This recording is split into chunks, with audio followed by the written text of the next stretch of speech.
Elon Musk made some remarks about slavery. And honestly, I'm tired of the white fatigue that's going on right now.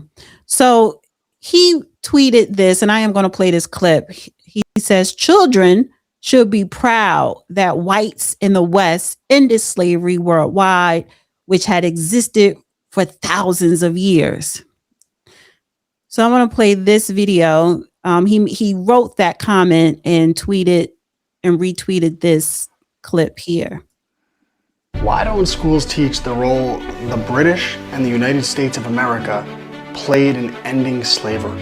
Every school teaches about the transatlantic slave trade, but they don't teach about the trans-Saharan, the trans-Indian, and the Ottoman slave trade. And the trans-Saharan slave trade lasted for over 1,000 years, enslaved 9 to 17 million people, and didn't fully end until 1981. The trans-Indian slave trade lasted for over 1,000 years, enslaved 4 to 10 million people, and ended in 1897. The Ottoman slave trade lasted for 600 years and didn't end until 1924, with 5 to 10 million people being enslaved. But the transatlantic slave trade only lasted for 400 years and ended in 1888, which means it ended well before the other three slave trades, because Thomas Jefferson banned the transatlantic slave trade in 1807, the same year that the British banned the transatlantic slave trade. And Britain didn't just ban slavery, they put together an elite fighting force for the purpose of ending the practice altogether. The elite naval force patrolled the coast of West Africa for 5 decades, capturing 1,600 slave ships and freeing 200,000 people. And the UK and Europe were early in abolishing slavery, as was South America, as was the United States of America, but it continued in the Middle East deep into the 20th century, in China and Thailand to the 20th century, in Africa to the 20th century. And the trans-Indian, sub-Saharan, and Ottoman slave trades would all collapse under pressure from the British Empire and other European powers, as the United States and especially Britain put immense pressure on other world powers to end the practice of slavery. Without Western diplomatic and naval intervention, these trades likely would have persisted well into the 20th century, because slavery was deeply entrenched in the societies of North Africa, the Middle East, and the Indian Ocean world. And the people in the United States, the people in Britain, the people in the West should be immensely proud of this achievement. Slavery was a dreadful institution that had been around for thousands of years, practiced everywhere in the world. But from John Locke to Thomas Jefferson, the ideals of individual liberty spread around the world like wildfire. And this is what makes Western culture exceptional. And our children should be taught to be proud of that. But history in school is taught through a Marxist lens, and they teach our kids to be ashamed of our history. And we can do so much better. So check out the courses I teach, my private homeschool community, and my books on what it means to be free. ClassicalLearner.com. Just a little FYI, please stop putting the music in your videos as if you guys are trying to be extra dramatic. It is so annoying. And then people a lot of times can't use it because of copyright, because of the music you're using. So, but it's annoying. Like, I want to hear what you're saying, not the music at the same level. However, that was a cute 3-minute propaganda video. It was selling a product. He's trying to, it's interesting. One thing, I'm not going to give Jefferson a free pass on that.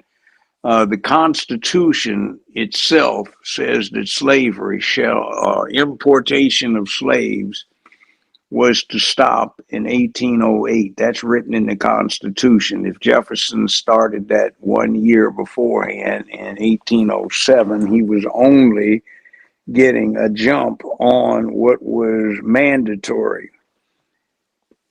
by American constitutional requirements. Now, Great Britain's Navy, the Royal Navy, did in fact have a great deal to do with ending the slave trade, but there's kind of it had a great deal dealing with the slave trade period when it was operational, and the navy Well, was built under King Henry VIII, and the slave trade that's right probably at the beginning, though England wasn't in the slave trade at that point, but Spain was. his daughter, Queen Elizabeth, Yes, she got with into it. Sir Francis Drake and Sir Walter Raleigh, who were given letters of what they call marque, Marque, so they could be legal pirates and not get hung if they got caught by the Spanish.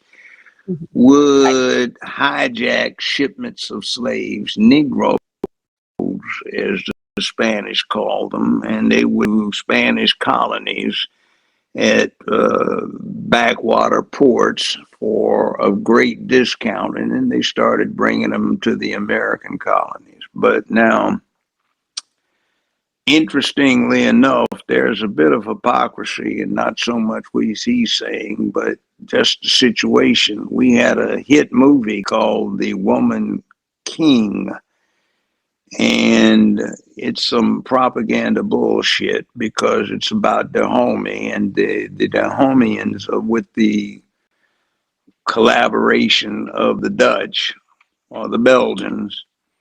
They kept up the slave importation or exportation from Africa all the way up until the beginning of the 20th century. So that was what that movie was about.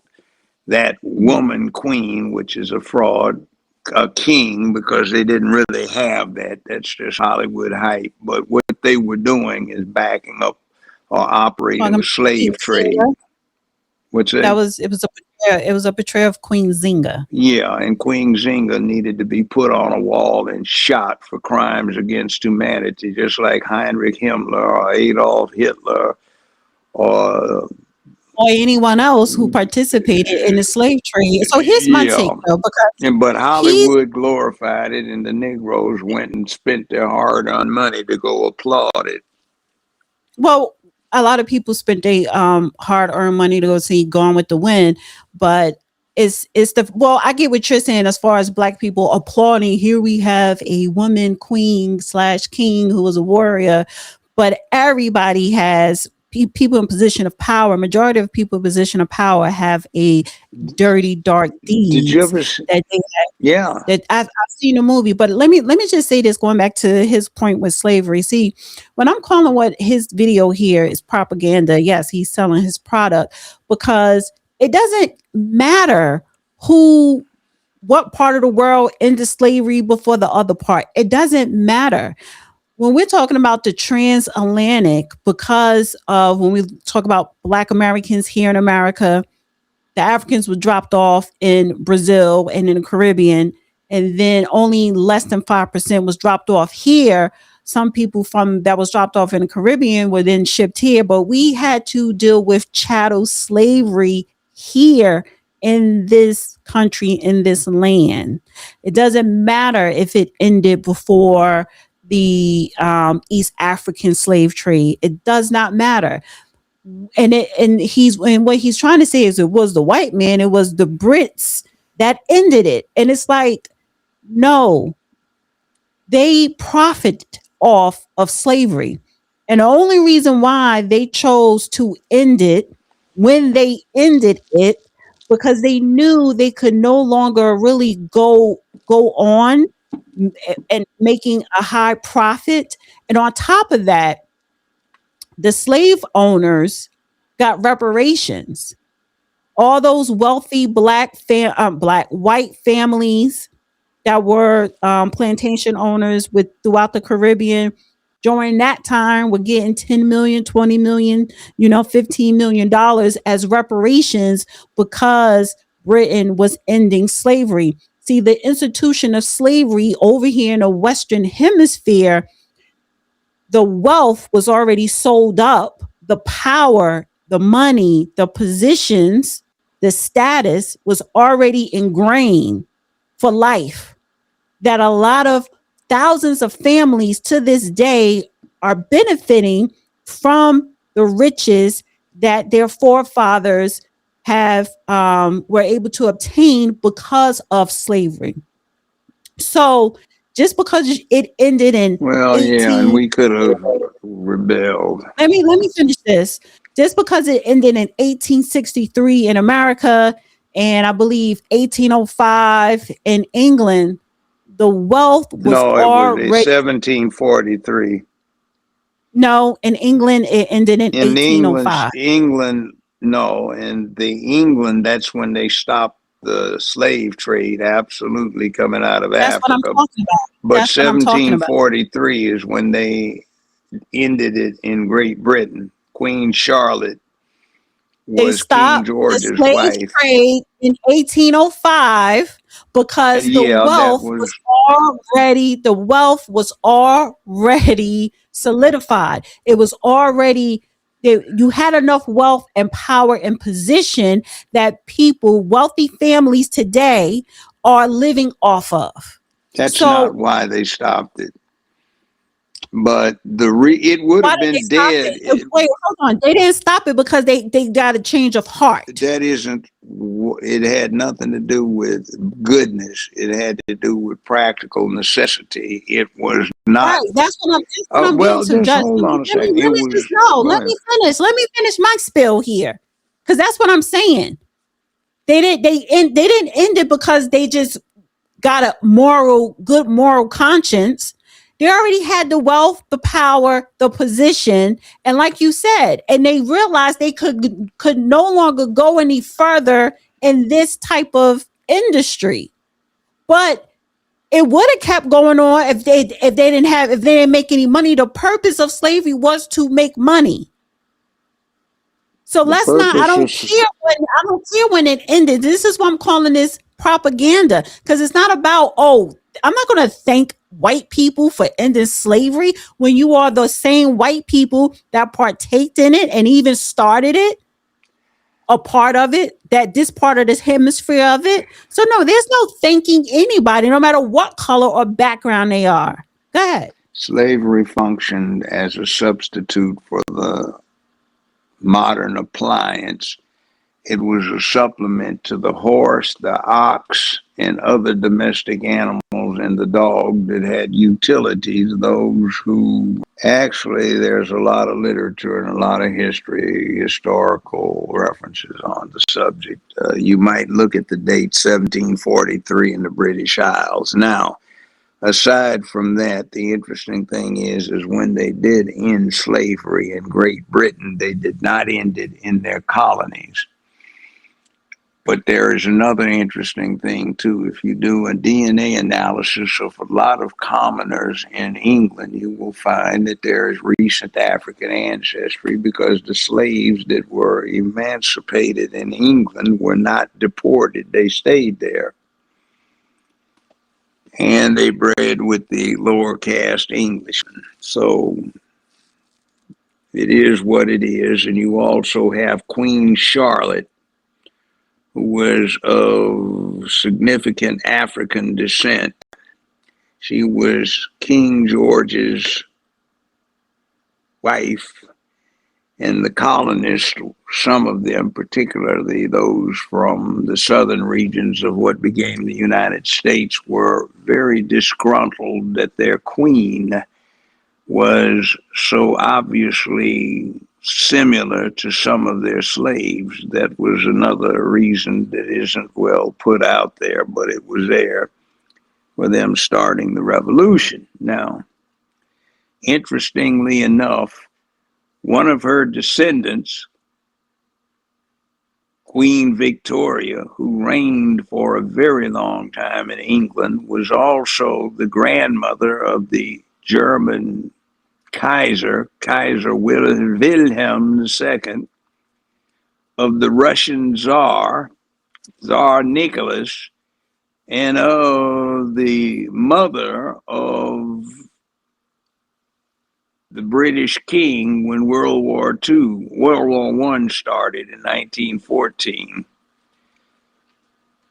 So that's an interesting connection that this African woman, Queen Charlotte, had with European destiny.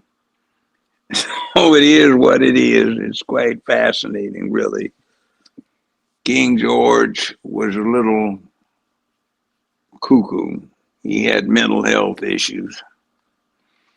And we can thank him for not being so zealous about keeping the colonies. We can also have to do with his urge to do some reform in Britain with their revisioned attitude towards slavery and his queen, Charlotte, who was of African descent. So it's interesting. It was another piece that I wanted to share, and this is what Candace had to say about slavery. Contract lords. I challenge Black Americans to wake up to your true history, because your quarrel is not with white men, okay? Wake up to who publishes these books and keeps us warring with one another. Christians versus Christians, right? Christians versus Muslims. Wake up and learn the true history of slavery, because that wasn't exactly a white men sport, okay? Jewish people were the ones that were trading us. Jewish people were in control of the slave trade. They've buried a lot of it, but it's there and you can find it. Is she right that Jewish people were involved in the slave trade? Absolutely. Yes. They were. But again, I'm tired of this white fatigue. Stop acting like, oh, and who's going around? Well, first of all, I don't, but there are people, but I'm not going around, me personally, oh, white people, white men are the enemy or whatever. But I get the understanding of having a disdain for white men, because yes, white men, white women, Jews, and anybody else, but particularly white men and women here in America and abroad in the Caribbean, were involved in slavery. Heavy. Whether they were slave owners, plantation owners, overseers, whether they worked for someone who were, a plantation owner. Yes, they were all involved in slavery. White men. And if Jewish people look white, they were white. They were just Jews. Yes, them too. So it's called finance. So miss me with, oh, white men are not your enemy. It's really the Jews. The Jews are the what ones. What she's talking about is who financed the endeavor. Yeah, but they all played a part. Everybody played a part. Everybody is dirty. Yes. Africans, including the folk that submitted to slavery without rebellion. No. Jews, Arabs, white men, Africans, everybody played a part. I'm not going to say that the person that was enslaved, I'm not going to blame them, because if they didn't stay alive, I wouldn't be here. You wouldn't be here. Well, I don't particularly, and I don't care. I shouldn't be here if it meant that they got themselves free or tried. See, I keep telling people the real deal is Negroes were looked at as two-legged domestic animals. White people were looked at as domestic animals in one sense, but not as much as Black folk, who were looked at as cattle. See, we were looked at as African great apes. I told you about that. I was years ago at UCLA, where I was a student. I was wandering through one of the older libraries. I was doing an anthropology project, and I stumbled on some things in the archives. It was an old book written somewhere at the beginning of the 20th century, and it was trying to convince people that Darwin was right with evolution, And it said one has only to look at the African great apes to see their similarity to humans. They used the same gestures, the three African great apes, and they remind us so much of humanity. And one African great ape is even capable of speaking human language to an extent, and it even can breed with humans. So if one looks at the great African ape known as the Negro and combines that with the other two African great apes, the gorilla and the chimpanzee, you can see the point. So they considered the Negro an African great ape. And he was a domestic animal, a chattel, a member of a That's why herd, cattle. we had chattel slavery here in America, which is different from other Yeah, because it's slavery. subhuman. The Right. other folk were Untermenschen, maybe according to the Germans, subhuman, but they were at least classified as human rather than something else. Negroes were classified with domestic animals along with horses and cows and sheep and goats and stuff like that, pigs, Hmm. except you couldn't eat them. Yeah, I mean, slavery is a horrible institution. Any form of slavery. So, Candace also post tweeted this. This is from the Jewish Encyclopedia. She highlighted during the 17th century, the sugar industry was monopolized by the Jews. In fact, the cotton plantations in many parts of the South were wholly in the hands of the Jews. And as a consequence, slavery found its advocates among them. So, again, she's making her point. The point that she's trying to make is that Jewish people are the ones that really was the stronghold of slavery and the slave trade. Listen, yes, they were. And so was everybody else. So I'm not going to say, oh, it's all the Jews' fault. No, it's the Jews and everybody else. It's a whole lot of other people there, countries, empires. And we're not even talking about colonization. We're just talking about slavery itself. So not just the Jews, but of course, the Jews have their hands just about everything because it's money involved. Banking, insurance, all that. Inventions. Yeah. All that. Well, the name slave comes from, the term slave comes from Slav, Eastern European whites that were believed to be ideal slaves. Also, There was another name for it besides slave before they adopted that. right. Well, I want to highlight this one last thing for this topic here. King Harold, Herod,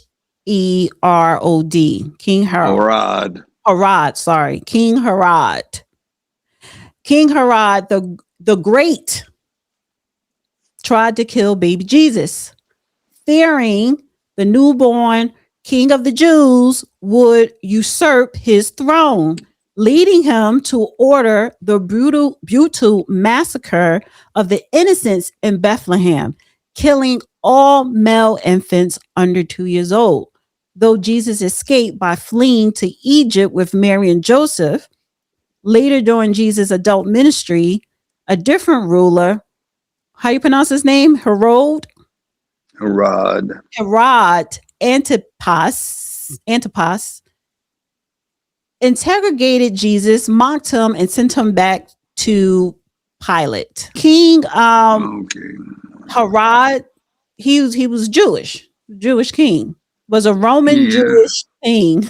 All Jews were Roman citizens at the time, unless they were slaves.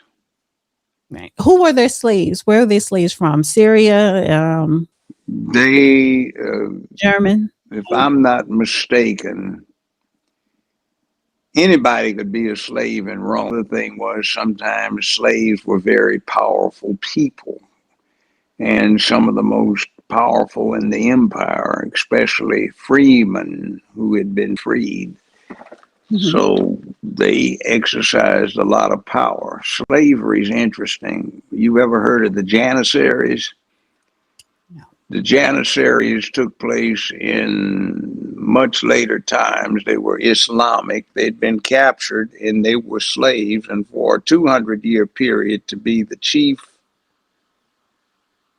sultan in the Islamic world, you had to have been a slave. Sultan Babars, Bars,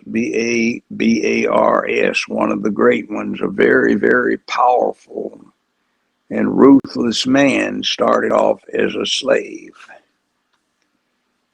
And that was de rigueur. So it had its ups So and downs.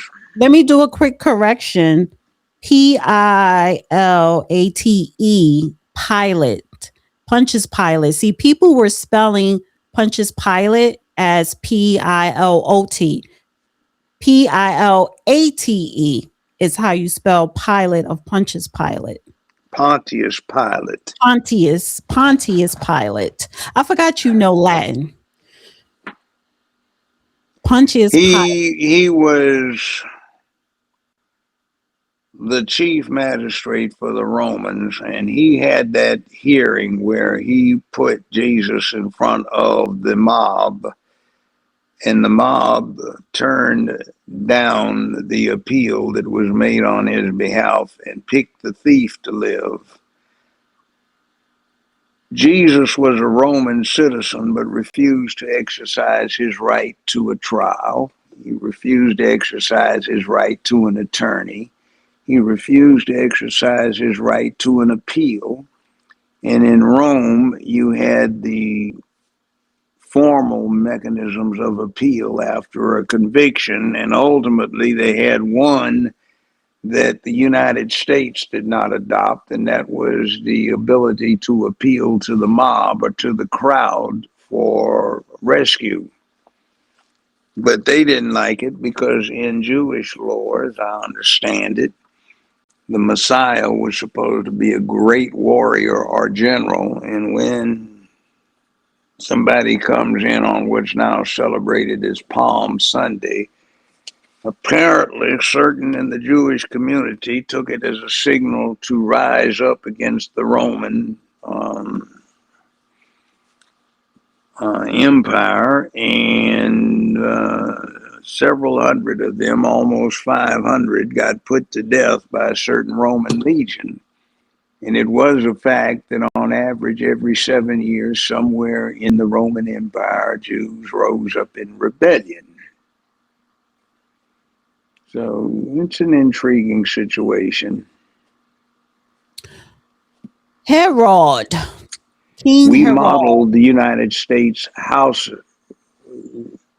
Yes, we modeled the U.S. House of Representatives on the Roman House of Plebes. Our U.S. Senate is modeled on the Roman Senate. And our justice system takes a great deal from that of ancient Rome. But So listen, it's a long Jews, time ago. And Rome, as an Christian, empire in the second center, had 180 some million people, which the U.S. didn't reach until 1960 something. Jews, Christians, Muslims, every religion, but the three main religions all participated in the act of slavery. All Everybody, the participated. Hindus did too, Yeah, Buddhists did Hindus, too, Buddhists, everybody, Confucianism did it, everybody, Mitraillus did. everybody, Human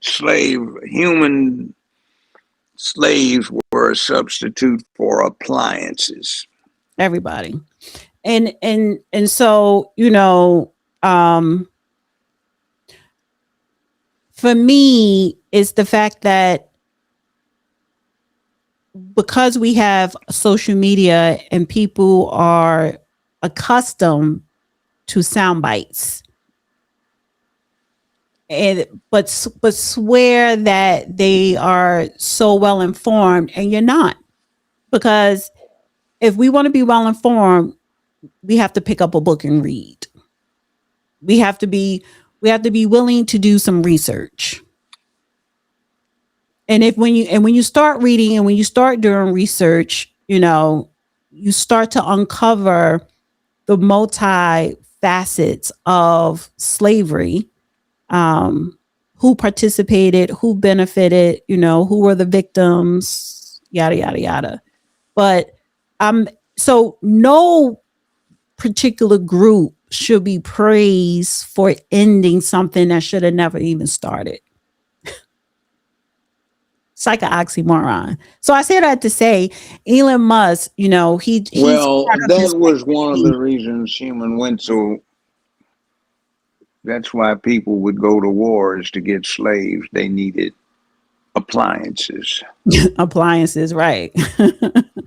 In a form of humans, right? And when it came, yeah, and when it came to the Romans, see, the spoils belonged to the general or whoever was operating the Roman legions, and he divided it up amongst his troops and followers and became very rich for it. They'd go to war just so they could pick up slaves and land when the economy was down.